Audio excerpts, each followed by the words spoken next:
I did this morning go through and grade what I had gotten from folks with respect to work for the quiz over the weekend. One question that truly surprised me was the very first one. The question asked you to put the factored form down, and the number of people who put the polynomial down but didn't factor it. And I looked at your work and you had it factored. You guys are right, factored form means what does it look like after you factor? Another concern, a couple of people told me that you could not take the square root of a negative number. To which it's, yeah, no, that's when we start using our imaginary numbers. We've spent a bit of time looking at them. And so those should have been the imaginary numbers. And then there's a couple of people who just solved everything using the quadratic formula. And on this one quiz, part of the reason I wanted to see your work because I wanted you to use the methods that they asked for. And I thought we had discussed that in class. So that when it said solve by completing the square, you were supposed to complete the square. When it said solve by using the square root property, you were supposed to use the square root property. A couple people told me that they weren't familiar with the square root property.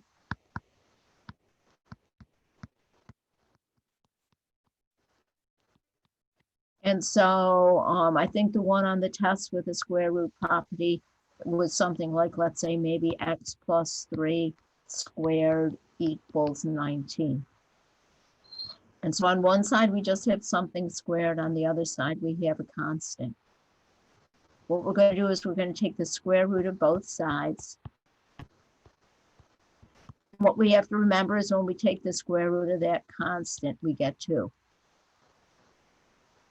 And so that gives me that x plus 3 equals the square root of 19, or x plus 3 equals the negative square root of 19. And then when you subtract 3 from both sides, you get negative 3 plus radical 19, or negative 3 minus radical 19. And if you can use the square root property, it's a lot shorter if you've got an equation that's already in this form. It's a lot shorter than using the quadratic formula. It's a lot less work than trying to factor or something like that. And this one was not factorable. So those were the 3 things that kind of jumped up and bit me on the nose as common errors with the quiz. Did anybody have any question about any of the other questions in particular on that quiz?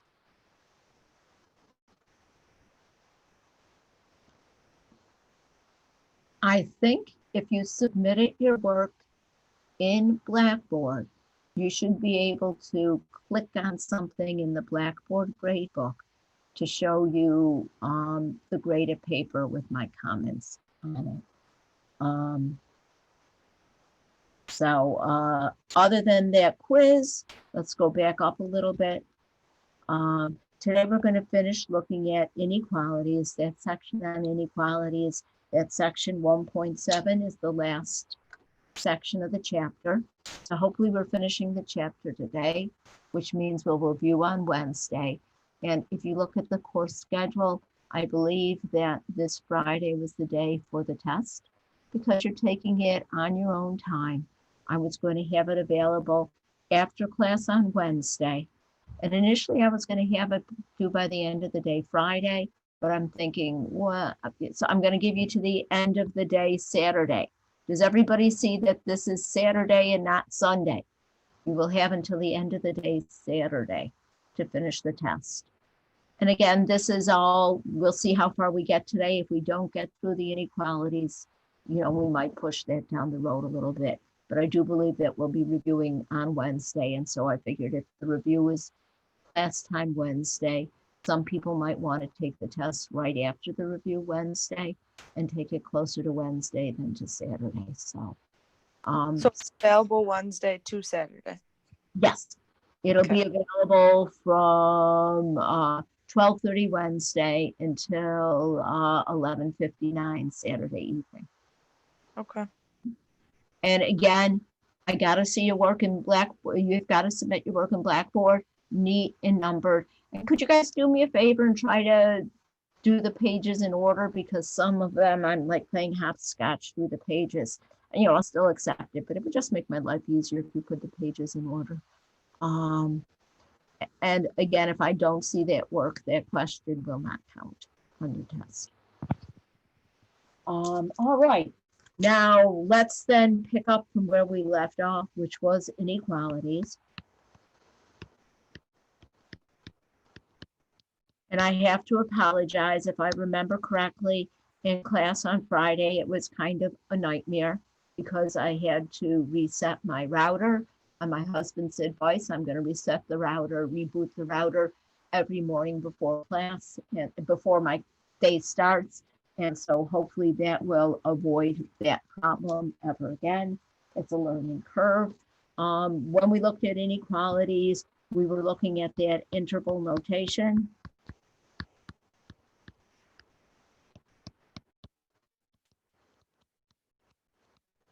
And so let's say interval notation, I give you something like this. Can anybody remember what type of inequality that means?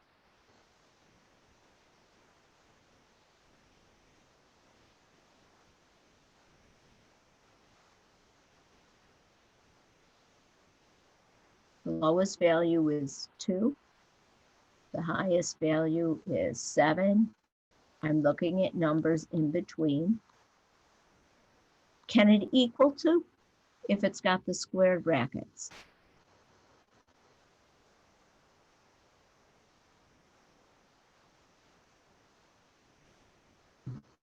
Square brackets means it can equal. Rounded brackets means it cannot.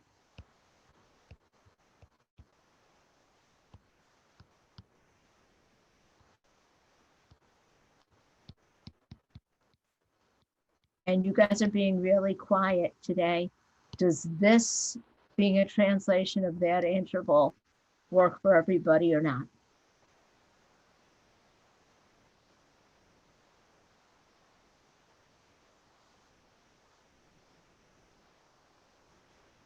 Instead, if I had an interval from -infinity to 0, does everybody remember this meant that there's no smallest value, that the largest is 0, and it can equal 0. And so that's telling me that I've got all of the numbers less than or equal to 0.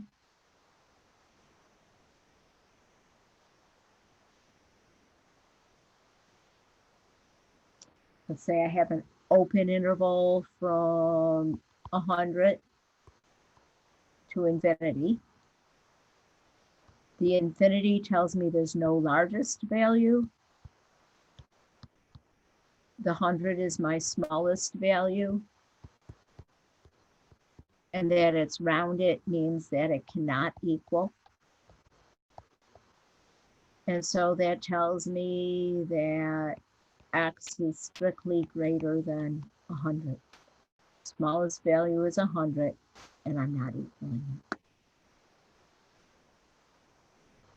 Are you folks all right with that interval notation?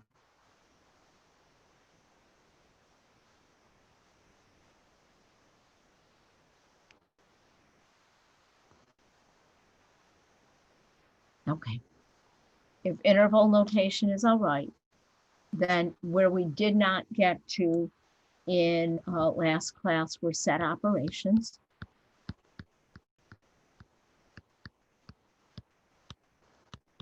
And the first set operation that I want to look at is the intersection of two sets.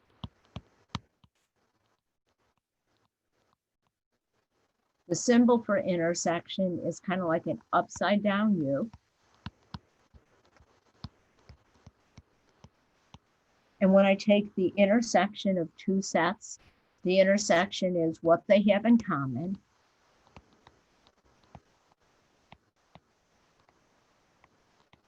where they overlap.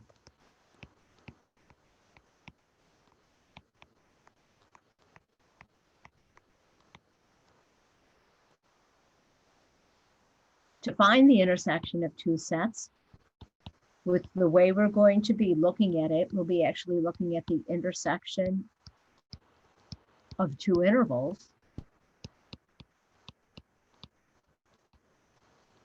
What we're going to do is we're going to draw each. We're going to compare them. And we're going to find the overlap or what's in common.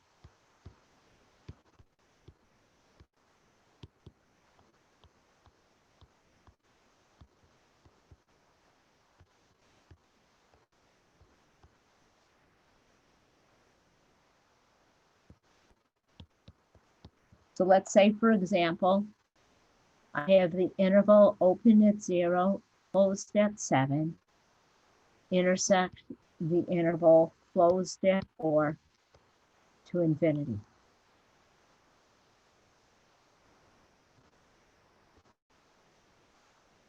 First, I'm going to draw that interval from 0 to 7.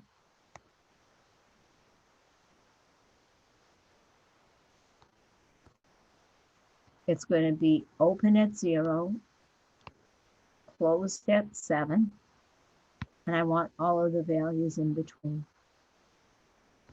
That's a 7, by the way. Then I'm going to look at the interval from 4 to infinity. I'm going to try to draw my number lines that kind of match up the values. Let's see, 4 would be about here. I'm including 4. And I'm taking everything to the right of it. So when I look at that intersection, I'm looking to see where do those two overlap. And if I look to see where they overlap, you see how they both include all of the numbers from 4 to 7. They both have 4, they both have 7. And so my intersection would be the interval from 4 to 7, closed at both sides.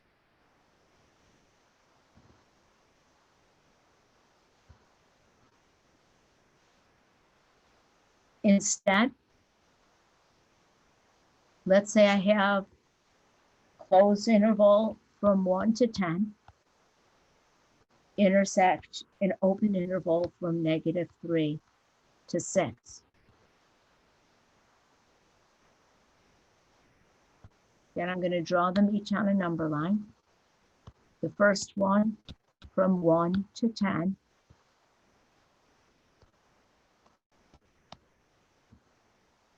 I'm including the 1. I'm including the 10 and everything in between. Second, from -3 to 6. See, I'm going to try to put this in proportion. -3 would be down here somewhere, and 6 would be in between them somewhere. I'm not including either of those endpoints, but I'm covering everything in between. Is everybody all right with both of those number line graphs?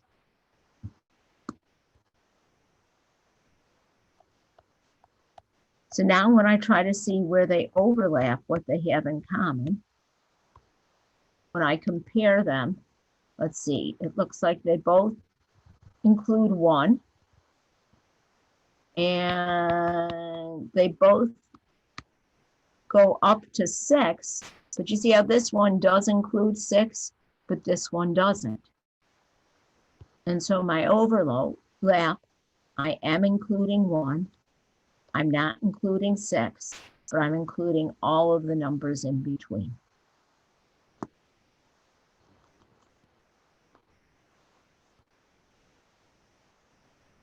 Intersection of two intervals, all right.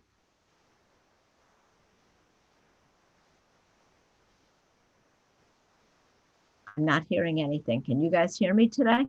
You guys there? Yes. Okay, is this all right? Yeah. Then after the intersection, the next set operation that we need to concern ourselves with is the union of two sets.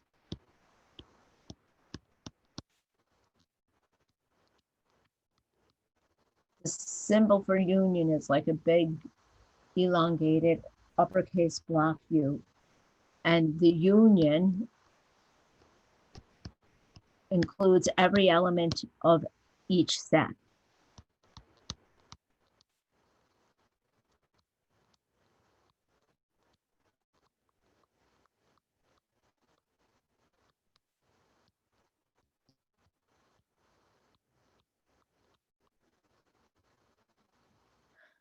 And so we're going to draw each interval, and we're going to combine them to include every element of each.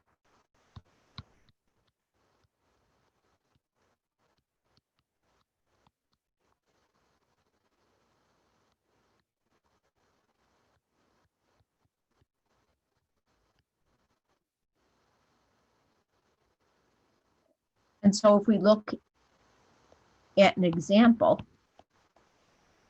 if I take 1, 10, close interval from 1 to 10, and union it with the open interval from -3 to 6,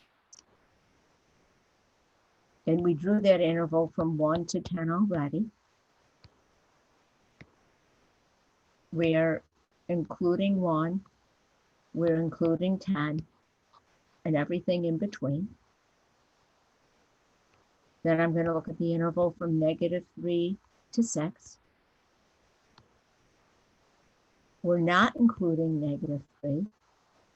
We're not including 6, but we're including everything in between them.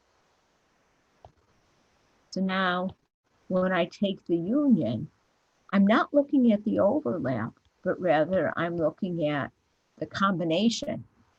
And so if I were to just put them together and combine them, I'd take from the smallest to the largest, and between the two of them, I would have everything in between. I'm not including the -3 because it's not in either set. I am including the 10 because it's in one of them. And so with the union, I'm just putting it all together. With the intersection, I'm looking, hey, where do they overlap?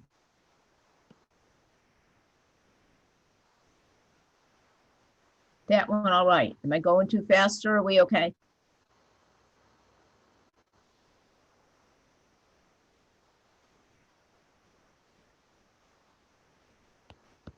Then one more example.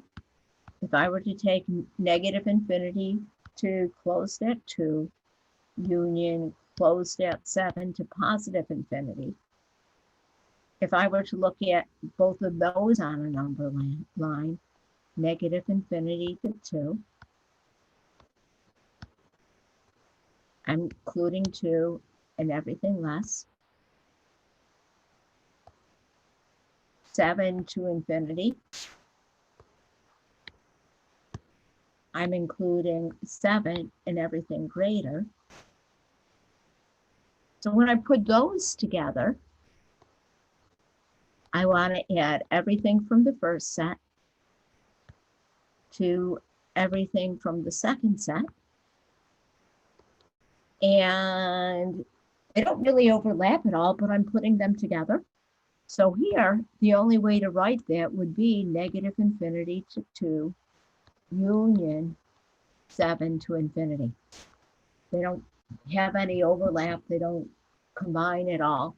And so this would be the final answer, and this would be the picture.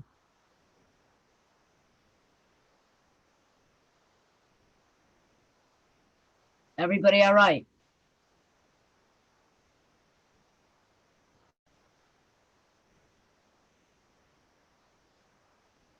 So, reason we're looking at union, intersection, number lines, and interval notation is because what we're going to do now is we're going to solve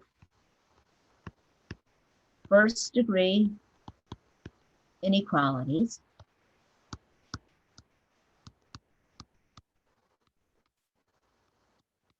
We're not going to really worry about inequalities with rational expressions or with exponents, but we're going to just worry about first degree inequalities, those linear inequalities. We need to work with the addition and subtraction properties of inequality.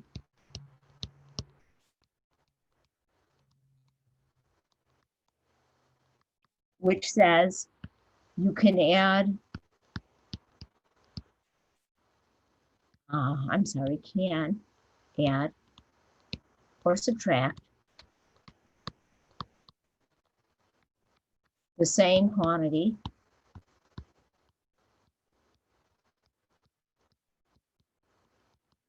from both sides of an inequality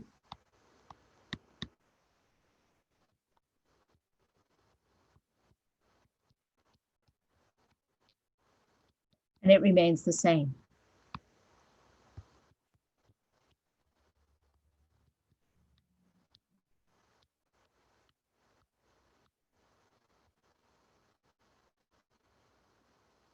That's wordy. I prefer to write it symbolically. Symbolically, I would say that if A is less than B, then A plus C is less than B plus C. I can add the same thing to both sides and it remains the same. And so if I ask you to solve x minus 7 is less than 1, in order to solve that, in order to get x alone, what would you do?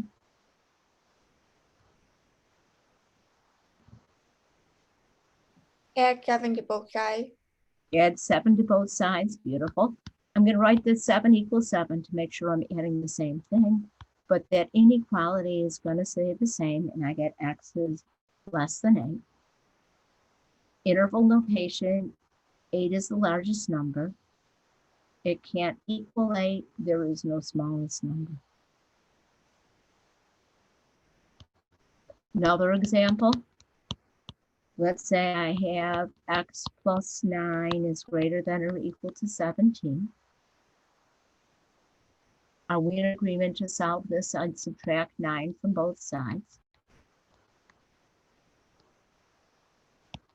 I'd get x, my symbol of inequality remains the same. X is greater than or equal to 8. Here, 8's the smallest value. There is no largest. It can equal 8. And again, when I have positive or negative infinity, it'll always be open interval on that side because those are concepts, not numbers. Is everybody comfortable with that? Adding the same thing to both sides, subtracting the same thing from both sides.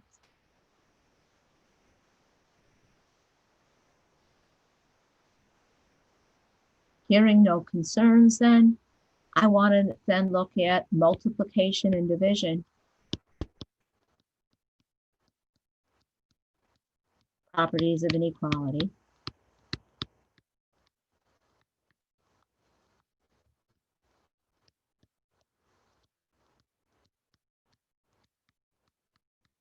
And before we state that, I'd like to look at some numbers. Are we all in agreement that, let's say, -2 is less than 1? Because negatives are less than positives. If I go through and multiply both sides by a number, let's say by 3. On the left, I take 3 times -2, which gives me -6. On the right, I take 3 times 1, which gives me 3. And are we in agreement that -6 is less than 3 because negatives are less than positives? Now, I want to do something similar. Let's say that -2 is less than 1. And this time, let's multiply both sides, not by 3, but by -3. If I take -3 times -2, I get, let's see, negative times negative is +6. And if I take -3 times 1, I get -3. And is 6 still less than -3? No, positives are bigger than negatives. And so do you notice that the inequality is reversed?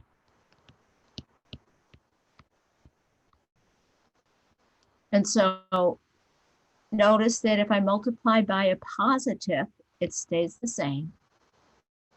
If I multiply by a negative, it's reversed. And the same would hold true for division. And so if I look at the multiplication and division property,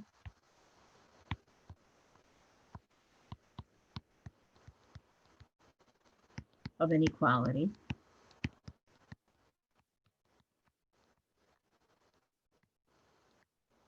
first part says if I multiply or divide both sides by the same positive quantity,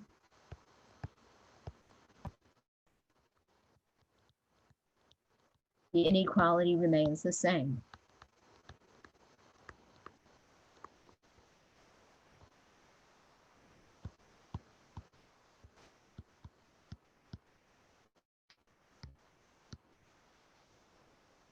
Or if A is less than B and C is positive, would be saying C is greater than 0, then AC is less than BC.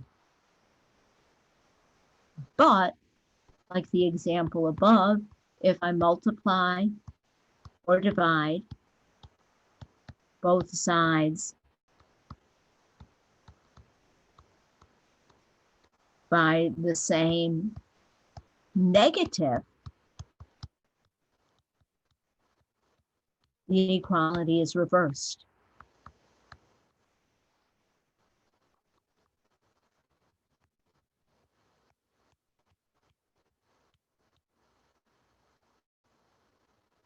And so if A is less than B and C is negative, would be saying C is less than 0, then AC would be greater than BC. And so when we solve an inequality, it's very much like solving an equation. But if you multiply or divide by a negative, you have to change the direction. Does this sound familiar? If it doesn't sound familiar from the example that we looked at, does it make sense?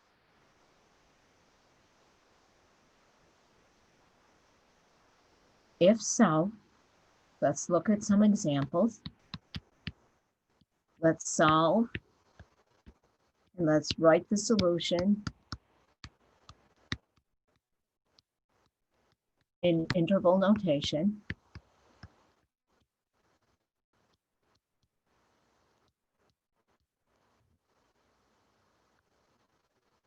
And the first one, let's look at 2 times x plus 4, close parentheses, is greater than 3x minus 5. I think I'm talking to a room full of intelligent college students. What would you do first? Distribute. distribute. So is everybody all right if we say the first thing we want to do is simplify each side?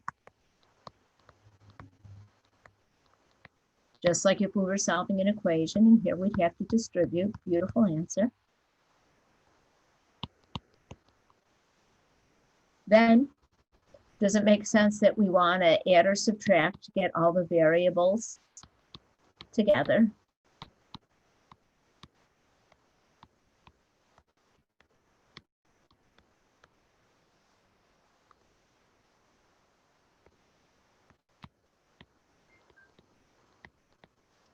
So I'm going to ask, would you guys rather move the 2x or the 3x? Anybody have a preference? Move the 2x. So we'll subtract 2x from both sides. Adding or subtracting that inequality stays the same. Then we're going to add 5 to get the variable alone. And we get, whoops, it would help if I wrote what was there. 13 is greater than x. And so 13 is the largest value. There is no smallest value. So we'll go from negative infinity to 13.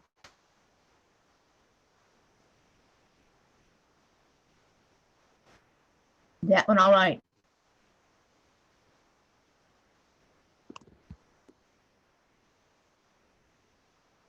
Next example, let's say 7 minus 3x is less than negative 2.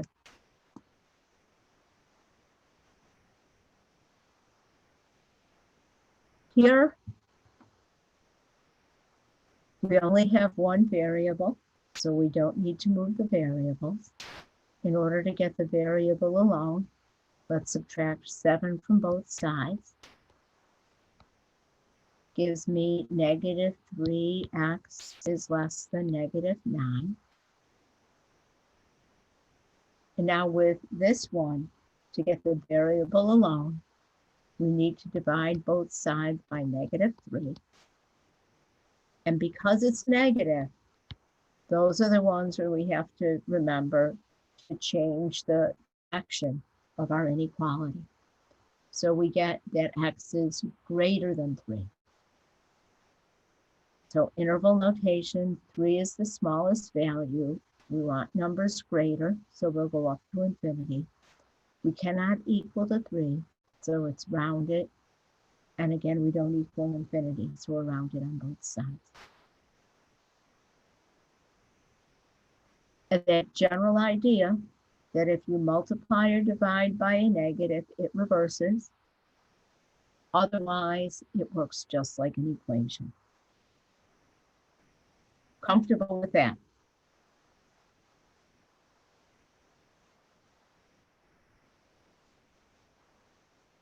Not hearing any complaints. Next, we're going to look at what are called compound inequalities.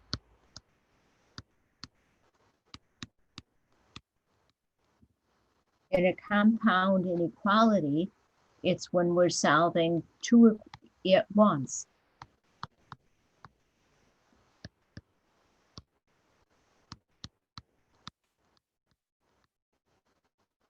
The solution is of the form A is less than X is less than B. But we want to isolate the variable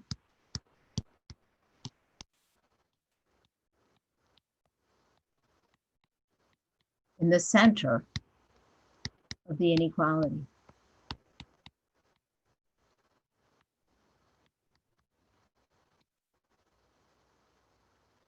And usually with an equation, what you do to both sides, one side of the equation, pardon me, you have to do to the other. Here, with what you do to one of the three parts of the inequality,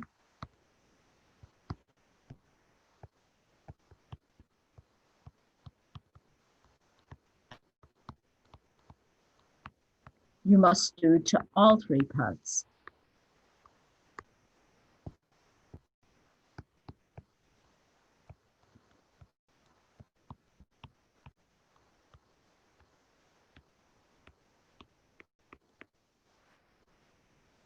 And remember that we're using the rules of inequality.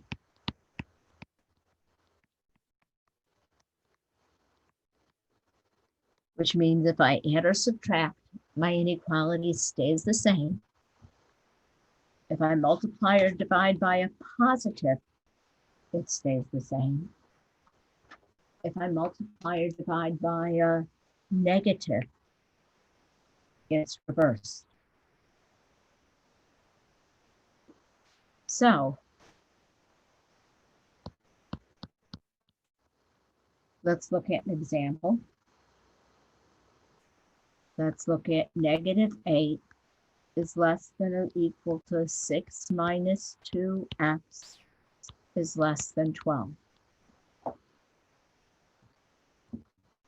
And so here, I'm saying that that middle quantity is greater than or equal to -8, but at that same time, that middle quantity has to be less than 12.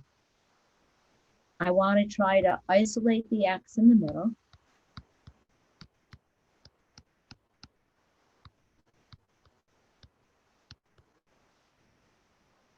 And so I'm going to rewrite it.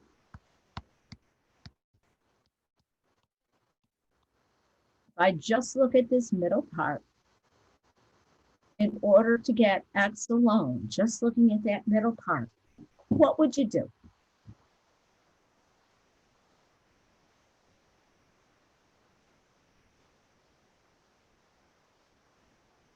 In order to get x alone, would anybody else, whoops?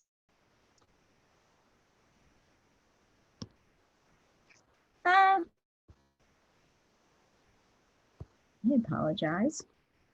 I did something wrong there. Subtract 6 from all there. And what happens with these is if I subtract 6 from any of the three, I have to subtract from all three.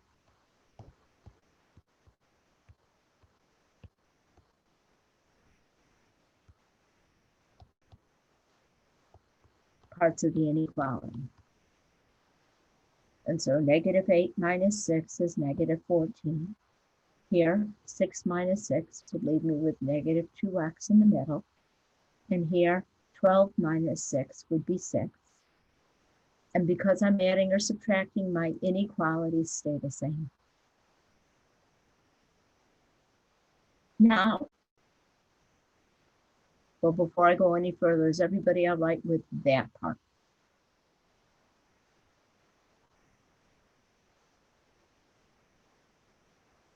Not hearing any complaints.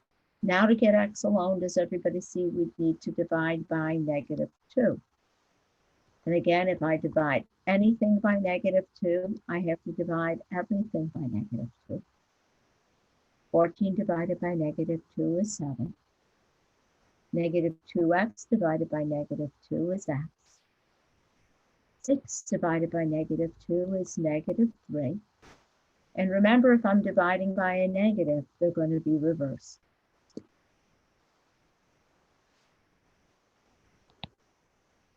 Let's remind ourselves that we have to reverse. If we multiply or divide by a negative.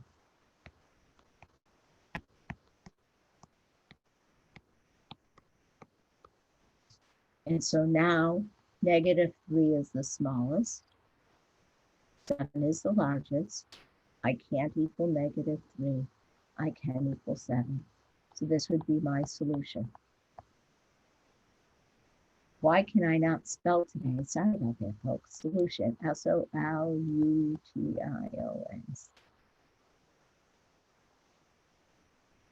That one all right.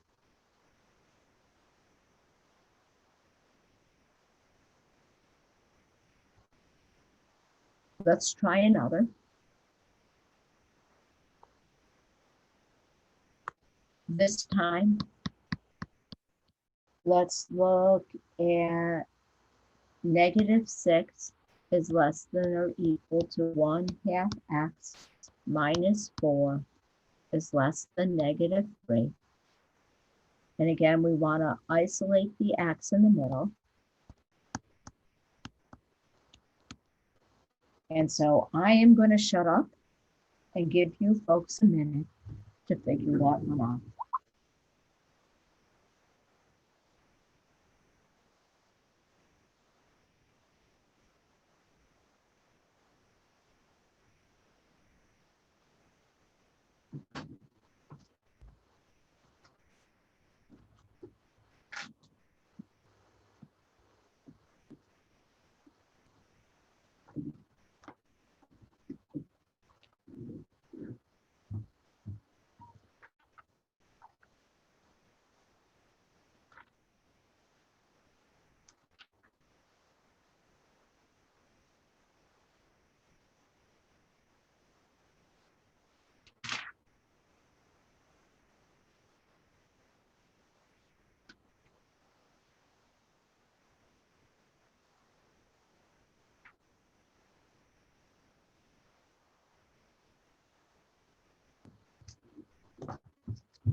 Is anybody else getting -4 is less than or equal to x is less than 2?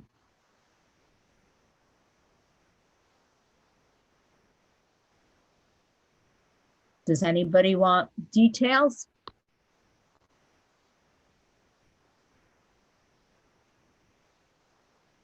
Just because I'm not hearing from anybody today, outside of Rachel. Thank you, Rachel. Make sure we got it. First, we'll add the 4 to all three, giving us -2 is less than or equal to 1/2 x is less than 1. And then because we have that fractional exponent, I love your explanation, we're going to multiply each side by the reciprocal, which is 2. And because it's a +2, we're going to leave our inequalities the same. Beautiful. If that's all right, then next place we're going is the absolute value inequalities.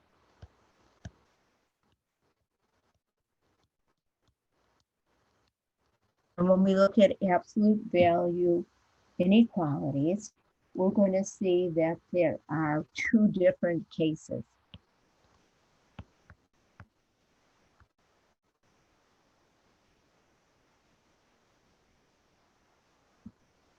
And the first case is going to be if I say that the absolute value is less than some quantity A.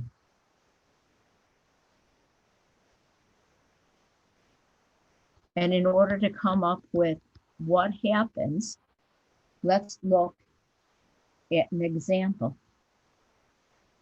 If I say, for example, the absolute value of x is less than 2, what values can x take?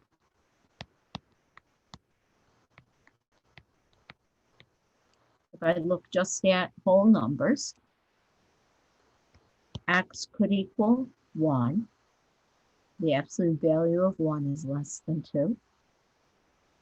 X could equal 0 the absolute value of 0 is 0, which is less than 2.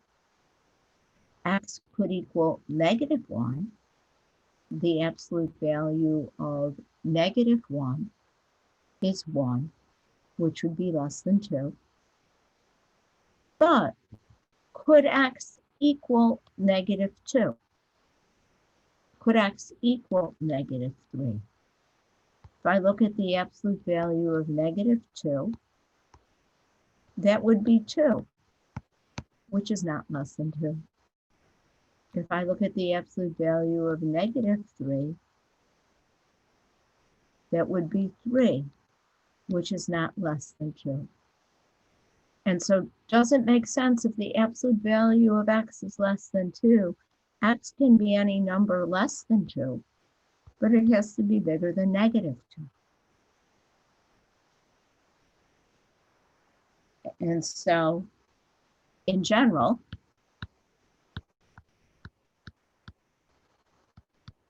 if the absolute value of X is less than some quantity A, then -A is less than X is less than A.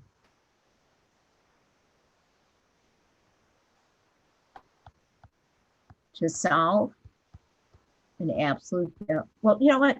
Before we go any further, that's case 1.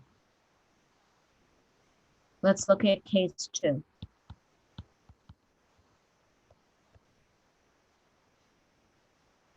What if I say the absolute value of X is bigger than some quantity A? So for example, let's say that the absolute value of X has to be bigger than 2. X could be 3 or 4 or any numbers larger than 2. But couldn't X also equal any numbers smaller than -2?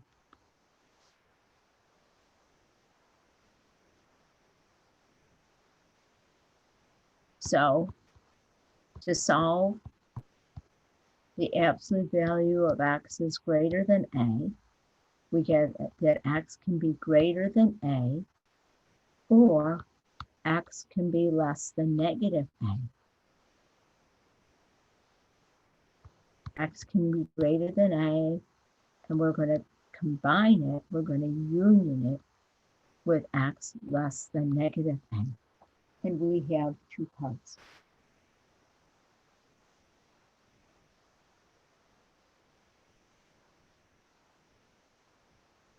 Either way, to solve an absolute value inequality,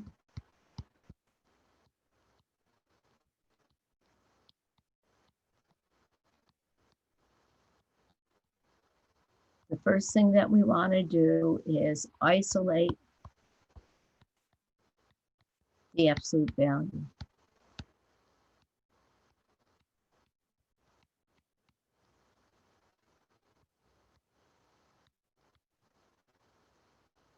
Once we do that, we have 2 choices. If the absolute value is less than a quantity, we're going to solve a compound inequality.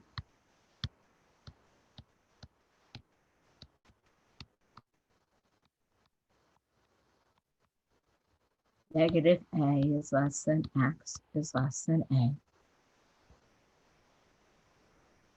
And instead, if the absolute value of X is greater than A, we have to solve the 2 inequalities.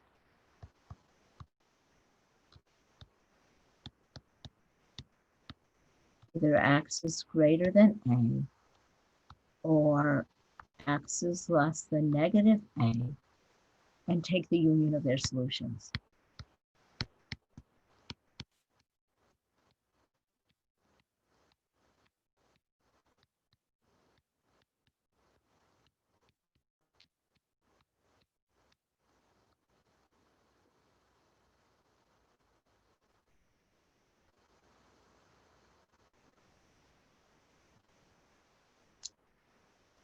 Does everybody have that down?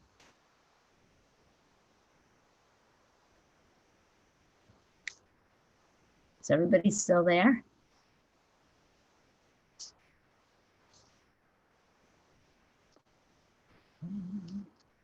Makes sense. So let's look at a few examples.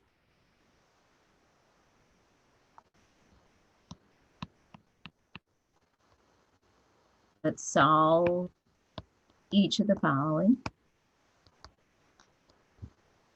So let's first start with the absolute value of 2x plus 6 over 3 is less than 2. The absolute value is alone already, because the absolute value is alone, and since it's less than, I'm going to make a compound inequality. -2 is less than 2x plus 6 over 3 is less than 2.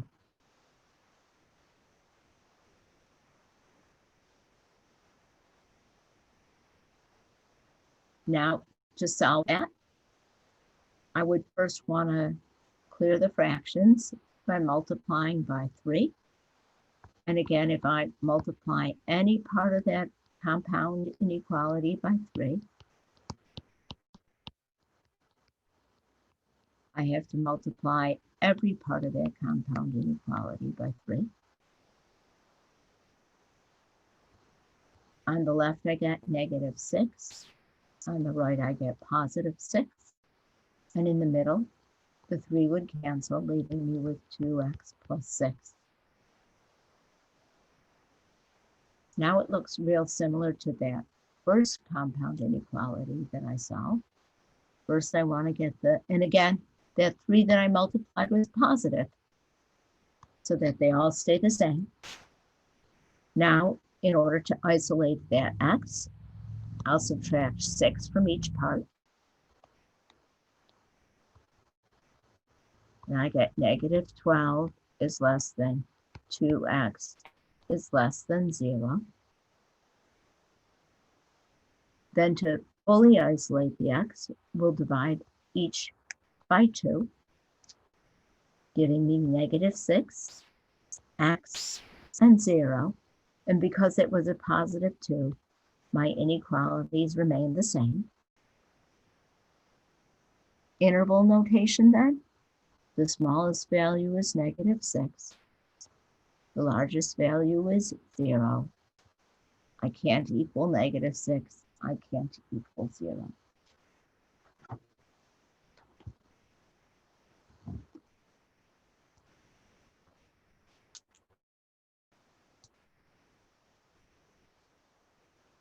That one all right.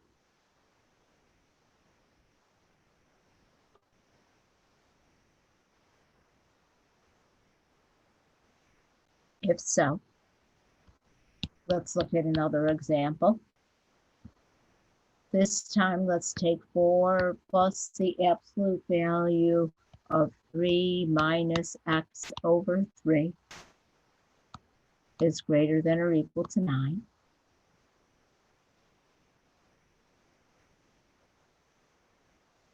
Before I do anything else, I want to get my absolute value alone. So let's subtract 4 from both sides. Gives me the absolute value of 3 minus x over 3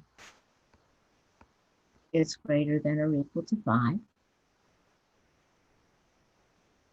Now, because it's greater than, we're going to have to make 2 inequalities.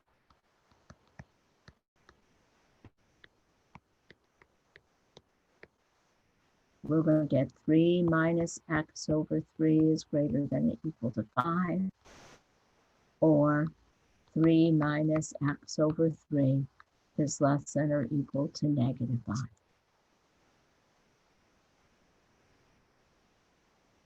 Is everybody all right with that?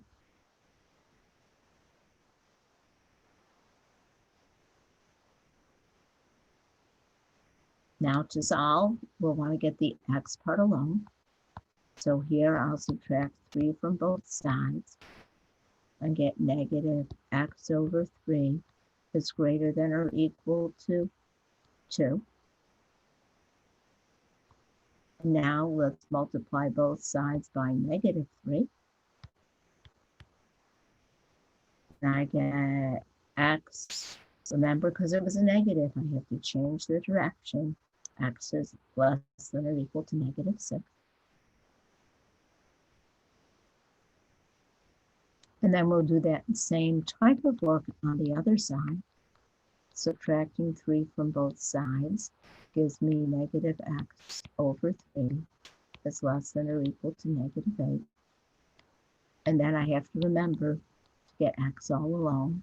I'll multiply both sides by negative 3 and get x is greater than or equal to 24.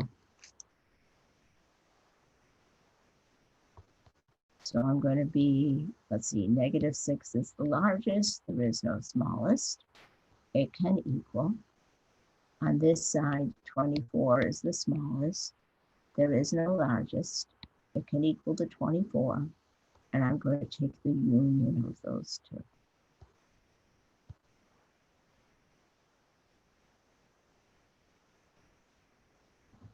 Is everybody all right with the difference between this second example?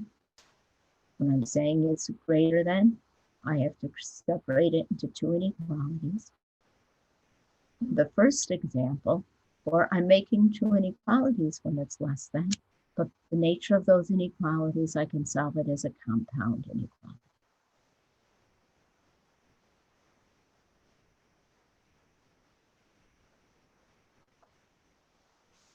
Let me give you two more to try to solve.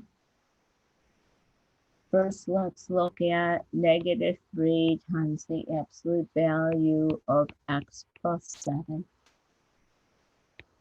is greater than or equal to negative 27. Then let's look at 3 times the absolute value of x minus 1 plus 2 is greater than or equal to 8. And I'm going to be quiet for a couple minutes and ask you folks to solve these.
How is everybody doing? Are we ready to go over the first one or not yet?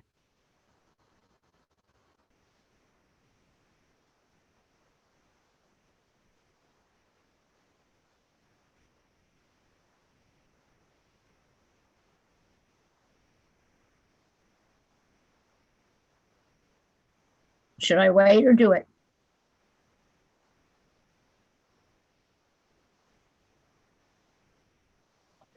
You can do it. With this first one, because we want to get the absolute value alone, the first thing we need to do is divide both sides by that -3. Which gives me the absolute value of x plus 7. On the other side, I get 9. But because it was negative, I'm reversing. Now, we know that x plus 7 has to be less than or equal to 9 and greater than or equal to -9. To solve that, I'll subtract 7 from all three.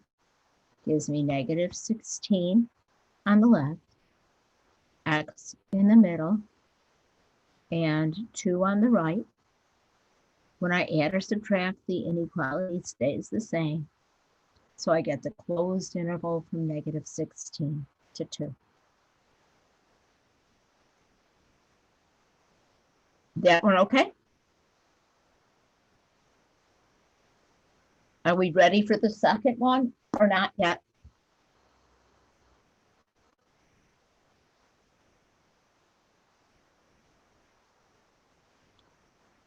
Now wait a minute for the second one.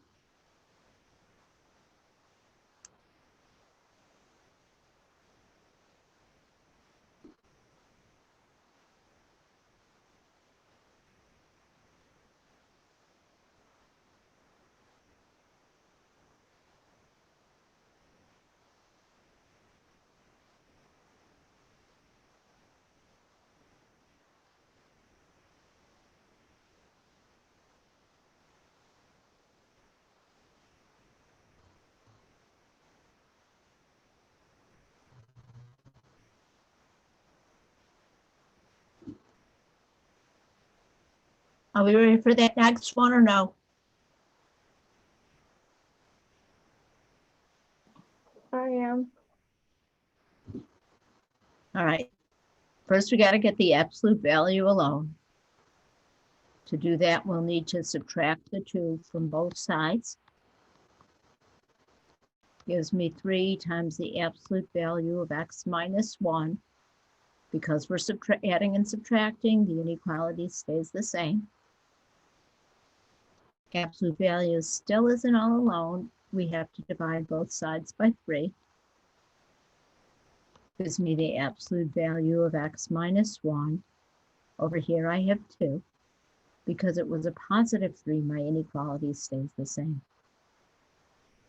For the absolute value to be greater than 2, x minus 1 could be greater than or equal to 2, or x minus 1 could be less than or equal to -2. Solving those, I can subtract 1 from both sides and get x is less than or equal to, I apologize, there was a careless mistake in here. No, the careless mistake is I should be adding 1. I apologize. X is less than or equal to -1, giving me this interval. In the same way, on the other side, when I add 1 to both sides, I get x is greater than or equal to 3, giving me this interval. Because it's the word or in between, or always works like taking the union of the 2. What do you think? Is this doable?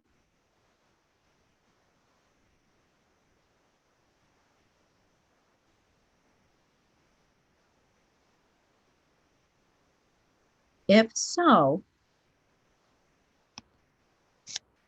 this is the last of the new content in this chapter. Homework 1.7 involves that. I have to apologize at the beginning of class. I forgot to ask, does anybody have any questions on any of the homework? Does anybody want to look at any of the homework problems from 1.6?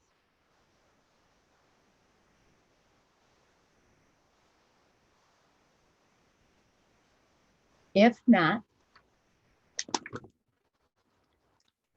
it looks like we lost several people. So I want to make a note of who we've got with us yet. Rachel, Just, are you still here? Yeah, I'm here. John, are you still here? John, are you there?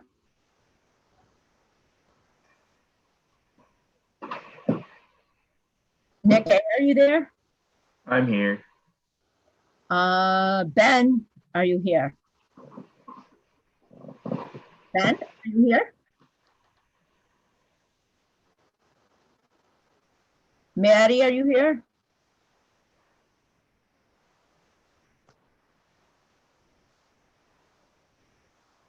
Mary, are you here?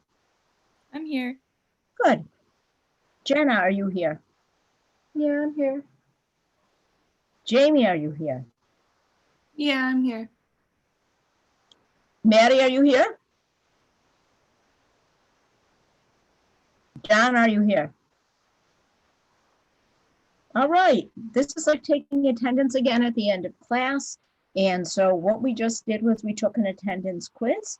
And so the 5 of you who are still here just got 5 out of 5 on the quiz, and I guess everybody else missed it. Does that sound fair? Yeah, that sounds fair to me. Yeah, me too. I was getting a little too quiet. I kind of had this feeling that I had lost an awful lot of people. I those was of- just taking notes.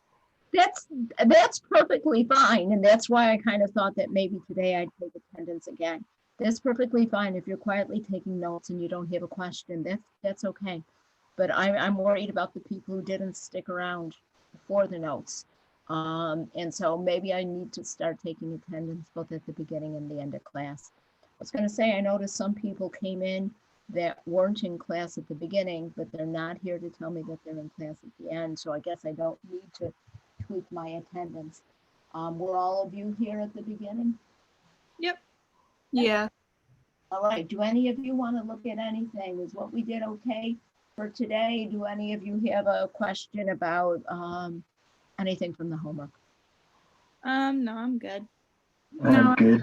I don't have any questions. Okay, all right. Well, then thank you very much for being here. Thank you very much for sticking around to the end of class. And on Friday, we're just going to go over a practice. I'm sorry, on Monday, we're just going to go over a practice test. And that test will be available from after class time Wednesday until the end of the day, Saturday. All right? All right. Okay, have a great one. You too. Yeah. Okay, bye. Bye.